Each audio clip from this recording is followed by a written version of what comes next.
የኢትዮጵያ መንግስት መምራት አልቻለም የሚሉ ሰዎች እኮ አሉ። እንዴት መሰላችሁ? ባለፉት አንድ ወርና ሁለት ወር ስለ ኢትዮጵያ ለውጥ መንግስት ዓለም የተናገረውን ያክል ላለፉት 20 ዓመታት ላይናገር ይችላል። ዓለም የገባውን ለውጥ የማይገባን ሰዎች ምክንያቱም እንደሆነ ልንገራችሁ። ምረጡ እንግዲህ ደህንነት፣ የሰፈር ጠበቃነት፣ ቆሻሻ ይቅርብን የሚል ትውልድ መሆን ትፈልጋላችሁ ወይስ ሰፈሬ መንደሬ እያላችሁ በእርዳታ ስንዴ መኖር ትፈልጋላችሁ? ጥያቄው ምርጫው የእናንተ ነው። የመደመር ትውልድ በጊዜ ብቻ አይሆንም። እነዚህም ባህሪያት በመላበስ ነው የሚሆነው። ለእናንተ ያለው መልእክት በእናንተ ነገ ላይ በነጋችሁ ላይ ለሚቆሙ ሰዎች በእጅ አትበሉ፣ አትፍቀዱላቸው። የራሳቸውን ትናንትና ባልባሌ መንገድ አባክነው የእናንተን ነገ ሊቀሙ የሚያስቡ ሰዎች አትፍቀዱ። ከእንግዲህ በኋላ ኢትዮጵያ ውስጥ መሪ መሆን የሚገባው አሁን ያለው ትውልድ ነው እንጂ ትናንት የከሰረው ይጻፍ ከፈለገ ጨርሷል። እርግጠኛ ሆኜ የምነግራችሁ ግን 100 አይደለም 1,000,000% እርግጠኛ ሆኜ የምነግራችሁ ኢትዮጵያ አሁን ባለችበት ደረጃ ሰው ክላሽና ምናምን ይዞ መንግስት መጣል አይችልም። ይሄን አረጋግጥላችኋለሁ። አይችልም። ሊንደፋደፍ ይችላል ለሚልኩ ነው። አይችልም፣ አይሆንም። መንግስት አሁን ያለበት የአቅም ደረጃ እንደዛም ይሞከር አይደለም። የተሻለ ሰው፣ የተሻለ ገንዘብ፣ የተሻለ መሳሪያ፣ የተሻለ ነገር አለው። የተሻለ ደግሞ ያለው ያቆማል ማለት ነው። አምነናችሁ እንዳንናገር ሚስጥር መጠበቅ አትችሉም። ዝም ብለን እንዳንሰራ እናንተኛን አታምኑንም። ስለዚህ መሀል ላይ ምን ይፈጠራል? የሚዲያ ጨዋታ ይፈጠራል ማለት ነው። ዋናው ግን ህዳሴን እንዳሳካ ነው። ኢትዮጵያ ውስጥ ዲሞክራሲያዊ ስርዓት ማሳካት የጋራ ፕሮጀክት ቢሆን፣ ሰላም የጋራ ፕሮጀክት ቢሆን፣ በሀገር ናሽናል ዲያሎግ ኢሹስ ላይ የጋራ አጀንዳ ቢሆን እና ለእናንተ እንኳን ቢቀር ለልጆቻችሁ የተሻለች ሀገር ብንተው ጥሩ ስለሚሆን መጀመሪያ ራሳችሁን በማሸነፍ ማታውቁትን ነገር ቀረብ ብላችሁ በመጠየቅ መረጃው ምንድነው ፋክቱ ምን ብላችሁ ተወያይተን መስመር እያስያዝነው ብንሄድ አሁን ያለውን ነገር መቀየር ይቻላል ብዬ አስባለሁ። አርበኞች የሉም ወይ ከዚህና ከዚያ የሚያበላሹ? ሞልተዋል፣ ግን አይችሉም። የጀመርነውን ነገር ማንም ማቆም አይችልም። ማቆም ስለማይችል እናንተ ከማያቆም ኃይል ጋር ተባባሪ ከምትሆኑ ተባብረን ብናስኬድ ጥሩ ነው።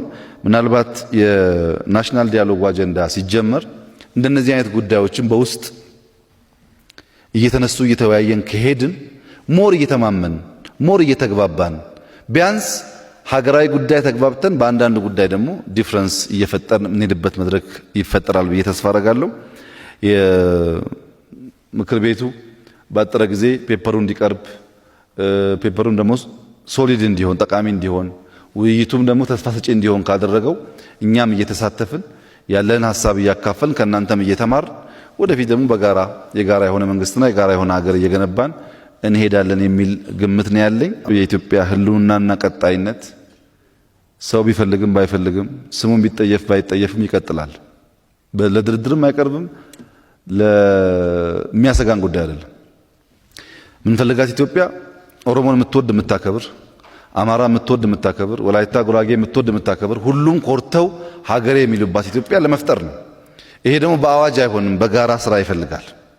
ብሔሮች፣ ብሔረሰቦች ባህላቸው፣ ቋንቋቸው፣ ማንነታቸው ተከብሮ ትበቃለች ኢትዮጵያ ለሁላችንም። በቅታ ኖራለች፣ ትበቃለች።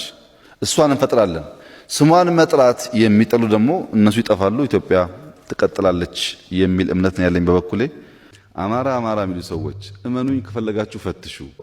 ኦሮሞ የሚሉ ሰዎች አንዲት ኤሌመንተሪ ስኩል ለሰፈራቸው ይሰሩ አይደሉም። ዛሬ አይደለም ስልጣን ኖሯቸው፣ ዛሬ አይደለም በሰላሙ ጊዜ አንድ ቀን አስበውት አያውቁም። ችግር ሲመጣ ነው ያ ስም የሚነሳው። ሁሉም ሰው ነው፣ ሁሉም ኢትዮጵያዊ ነው፣ በጋራ እንኑር የሚለው ቦታ የለውም። በዚህ ዘመን በሃይማኖት ውስጥ በዘር ውስጥ የተደበቀ ፖለቲካ ካልሆነ በስተቀር ፓርቲዎች እናንተ እንደሆናችሁ ታስባላችሁ። ቅድም እንዳነሳሁት ኢትዮጵያ ውስጥ የበሰለ ፖለቲካም የለም፣ የበሰለ ፖለቲከኛም የለም። ቢኖር ኢትዮጵያ ይታይ ነበር ፍሬው ማለት ነው። ማቹር ያደረገ ፖለቲካል ስርዓት ቢኖር ኖሮ ህዝባችን ላይ እናየው ነበር። ህዝባችን ላይ ያጣነው እኛ ጋር ስለሌለ ነው። ሁላችን ተማሪዎች ነን። ስልጡን ዴሞክራቲክ ምርጫም ስርዓትን ለመፍጠር ተማሪዎች ነን። ለመማር በየጊዜው ዝግጁ ያልሆነ ፖለቲካ ኤሊት ደግሞ ብዙ ርቀት አይሄድም። ቢኮዝ በየቀኑ አዳዲስ ሐሳቦች የሚፈጠሩበት ዓለም ውስጥ ከምንም በላይ ለመማር ራሱን ያዘጋጀ ኃይል መሆን አለበት። ብዙ ጊዜ ፖለቲካ ውስጥ ነበርንበት የሚል ሐሳብ ይነሳል። እሱ በጣም አደገኛ አቲቲዩድ ነው። ነበርንበት አረስን የተከልነው ፍሬ አላፈራም። ፍሬው ካልታየ ደግሞ ስያሜ የለውም። በተደጋጋሚ እንደምናነሳው የማንጎ ስም ማንጎ የሚል ስያሜ ያገኘው ከስሩ አይደለም፣ ከግንዱ አይደለም፣ ከቅርንጫፉ አይደለም፣ ከፍሬው ነው።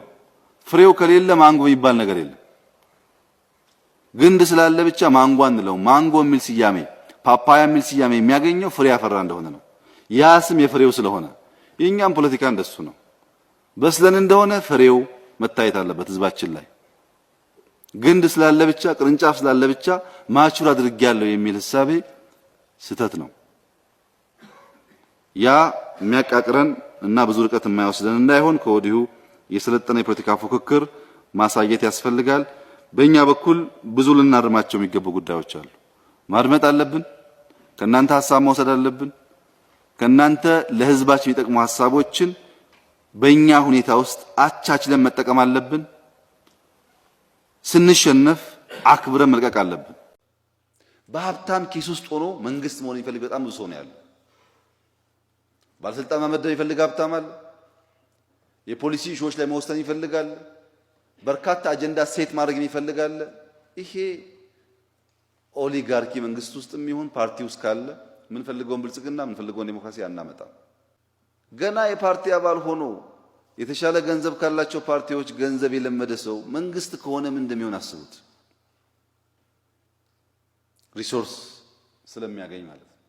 እዚህ ያልታረመ ያልተስተካከለ ብታሸንፉ መከራ ነው። ብልጽግና አንዱ ፈተናው ይሄ ነው። ዓላማንና ገንዘብን ያለዩ ሰዎች በስፋትኛው ስላሉ እንቸገራለን። መንግስት መሆን ስናስብ በመንግስት ስልጣን ላይ የሚገኝን ጥቅም ብቻ ለመጠቀምና የሚያጓጓም ነገር ቢኖር ሌላውን ለመተው መወሰን ያስፈልጋል። ቀኑን ሙሉ የውጊያ ፊልም እያየ የሚውል ሰው ማታ የሚያልመው ውጊያ ነው። ይሄ ሳይንስ ነው። ተራ የልምምድ ዕውቀት ነው።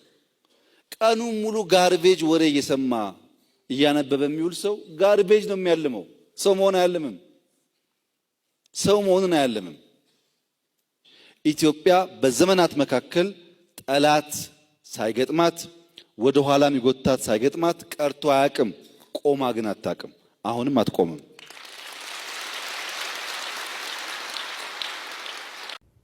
ብዙ ሙከራዎች ይታያሉ። አሁን በከተማ ውስጥ ግርግር፣ በብልጽግና ውስጥ 2-3 ሰው በመቅጠር ይሄ መንግስት መቼም አይፈርስም። ዛታ ይካናሹሪው እንዴት እንደሚሰራ እናውቀዋለን።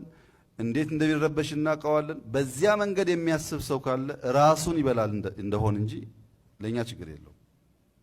ይሄ ነው በጣም አደገኛው ፖለቲካ ኢትዮጵያ ውስጥ። አዲስ ሐሳብ አዲስ መንገድ ይዞ መጥቶ ነገር ከመለወጥ ይልቅ መንግስት ስራ እንዳይሰራ በየቦታው አጀንዳ እየፈጠርክ እያጋደልክ፣ አንዳንዴ ኦሮሞ፣ አማራ፣ ወላይታ፣ ሲዳማ ሊሆን ይችላል።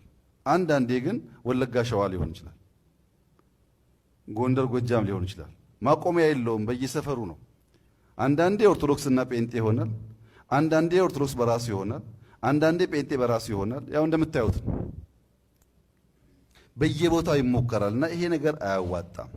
ሀገር ከማፍረስ ሰው ከማበጣበጥ የንጹሃን ደም ከማፍሰስ መጠበቅ ያስፈልጋል።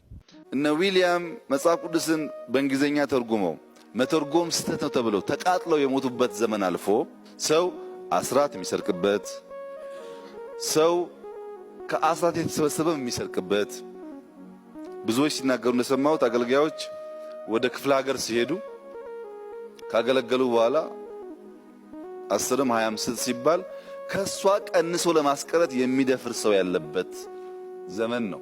ጨለማ ውስጥ ነው ያለነው። ከጨለማ ዘመን እንውጣ እንለወጥ የሚሉ አባቶች ተረስተው ዛሬ አገልጋዮች ምን እያደረጉ ነው? ምን እየሰራን ነው?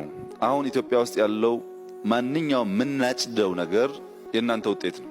ኢትዮጵያ ውስጥ አሁን ረሃብ አለ። ኢትዮጵያ ውስጥ አሁን ውጊያ አለ።